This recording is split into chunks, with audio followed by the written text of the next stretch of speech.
નમસ્કાર દોસ્તો, આજે આપણે વાત કરવી છે જે આપણે કાલે યુનિયન બજેટ છે તેના લીધે જો માર્કેટમાં પ્રોફિટ બુકિંગ આવે છે તો આપણે આપણા પોર્ટફોલિયોને હેજ કઈ રીતે કરી શકાય. એક્ઝામ્પલ તરીકે તમારી પાસે 1 કરોડ રૂપિયાનો પોર્ટફોલિયો છે તો તમે શું કરી શકો છો. માર્કેટમાં અત્યારે 24,500નો પુટ ઓપ્શન છે, તેનો ભાવ 200 રૂપિયા ચાલે છે.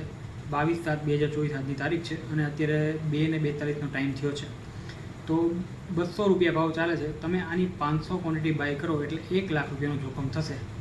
તમારો 1 કરોડનો પોર્ટફોલિયો છે, 1% એટલે કે 1 લાખની નુકસાની થઈ. મેક્સિમમ 1 લાખનું જોખમ છે.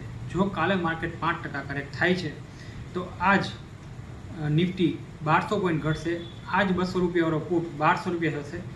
તમારો પોર્ટફોલિયો 5 લાખ રૂપિયા ડાઉન થશે અને આનો ભાવ થઈ જશે 1200 રૂપિયા. ઓલમોસ્ટ તમને 1000 પોઈન્ટ મળશે. એટલે 5 લાખ રૂપિયા તમારા તમે હેજ પોઝિશન કરીને રિકવર કરી શકો. જો માર્કેટ પ્લસ પોઝિટિવ રહે છે તો આપણે 1 લાખ રૂપિયાની લોસ આવી શકે છે. તો તેને ધ્યાનમાં રાખીને તમારા બ્રોકરની સલાહ લઈને તમારે આ જોખમ લેવું હોય તો તમે લઈ શકો છો.